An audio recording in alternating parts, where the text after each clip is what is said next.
It's the final week of the big school regular season with playoff spots on the line. These are the picks.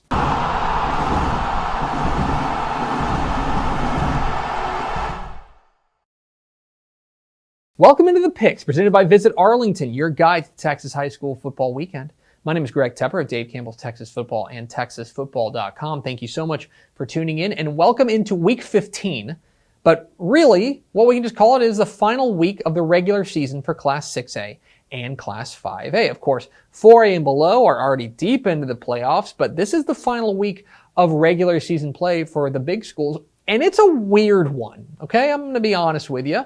There are a lot of teams that are taking the week off. In fact, more than 30% of the 6A and 5A teams are off this week. So it's not a huge slate of games, but needless to say, very impactful. There are massive games around the state that are going to help shape the playoff brackets. And we're going to find out what those look like coming up this weekend. So a lot to decide, a lot of huge games. We start in Belton. 7 o'clock Thursday at Tiger Field in Belton. The final playoff spot from District 12 6A is on the line as the Harker Heights Knights take on the Belton Tigers. What are the keys to this matchup?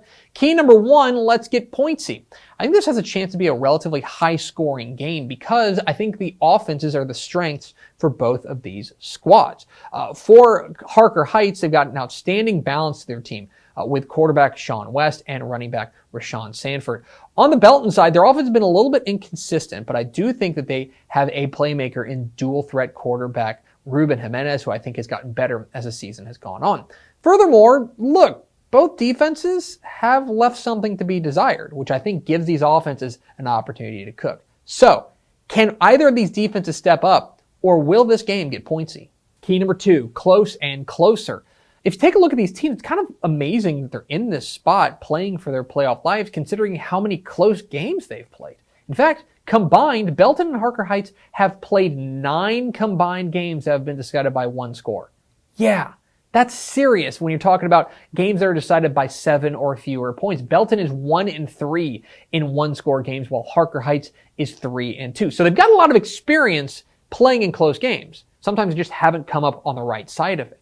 So if this game is close, which I think it will be, who can come up with those key plays? And key number 3, under pressure.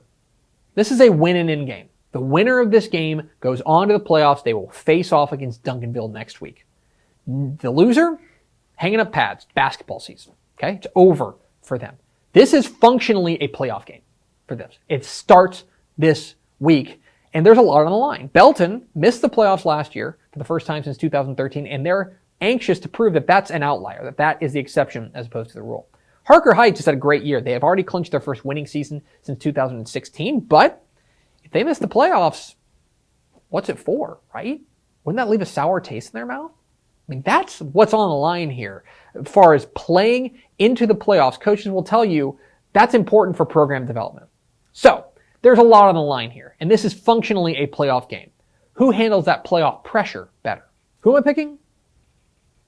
I'm going with Harker Heights. The Knights get the nod here on the strength of their offense. I think quarterback Sean West is really special, and I think they've got a bevy of running backs led by that Rashawn Sanford to guide the way. I think they're going to be able to outscore Belton in this game, whose offense has been a little bit hit and miss.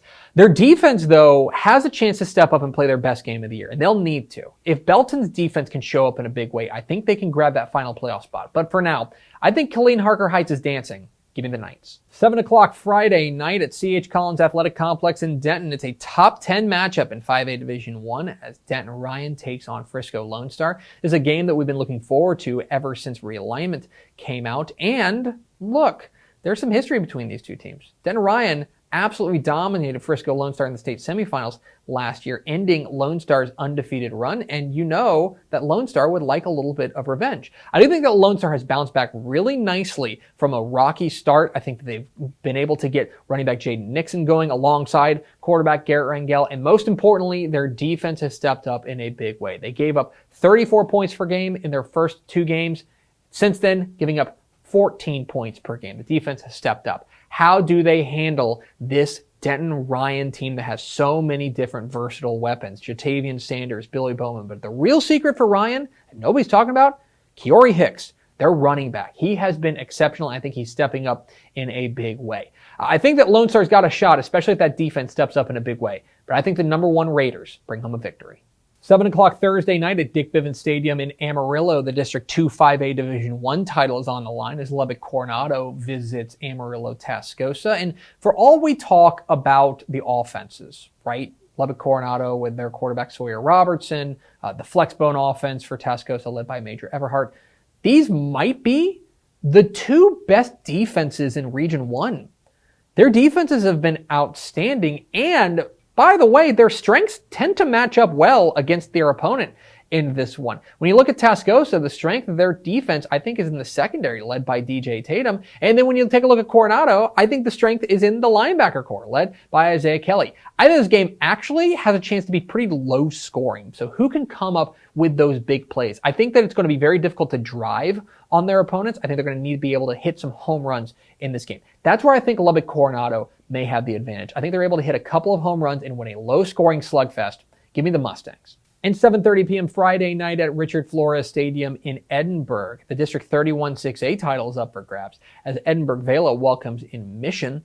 And this is for the district title. This is a spotlight game in what is a really nice week of games in the Rio Grande Valley. And there is a circumstance in which this is for 6A Division II seeding out of District 31. You know, I think these two teams are kind of mirror images of one another. Great quarterback play with AJ Sotelo for Vela and Jeremy Duran for Mission. They have a solid running game and a lights out defense. They are really built very similarly.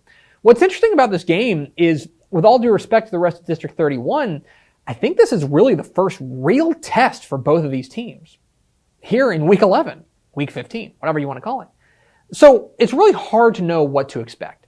So in an instance like this, where these two teams are so similar and we don't have a ton of great data, I go with the veteran squad. That is Vela. I think the SaberCats have the senior advantage. I think that guides them to a district title. But those are far from the only big games in the final week of the Texas high school football regular season. Let's get to the lightning round. I like Dripping Springs over Seguin. Give me Corpus Christi Flower Bluff to take down Victoria West. And I'm going with Pflugerville-Hendrickson over Pflugerville. Texas High finishes the regular season undefeated with a win over White House. I'm going with El Paso Parkland to get by Canutillo. And College Station beats Magnolia West. I like Umbella Atascocita over Beaumont Westbrook. Give me Montgomery to take down Montgomery Lake Creek in a close one. And I like Aledo over Burleson. Crosby takes down Nederland. Give me Westlaco East over McAllen Memorial. And Mansfield Timberview takes down Everman. I like Harlingen over Brownsville Hanna. Give me Lubbock Monterey over Amarillo Palo Duro. And I'm going with Red Oak, just barely, over Burleson Centennial. San Antonio Reagan over San Antonio Brandeis. Lubbock Cooper stays hot with a win over Wichita Falls. And I like Klein Kane over Katy Taylor. I like Katy Tompkins over Cy Woods. Lufkin beats Waller and turns that district into an absolute mess. And a huge game in San Antonio. I like Converse Judson over Smithson Valley. Eagle Pass beats Del Rio, and San Antonio Roosevelt beats San Antonio Churchill. And those are the picks. What am I wrong about? Which games did I leave out? Leave comments down below. Don't forget to hit that subscribe button. Follow us on Twitter at DCTF. Like us on Facebook, facebook.com/Dave Campbell's. Follow us on Instagram, instagram.com/Dave Campbell's. And of course, see us at texasfootball.com. Thanks for watching. Enjoy the final week of the Texas high school football regular season. Be safe. Wear a mask. We'll see you.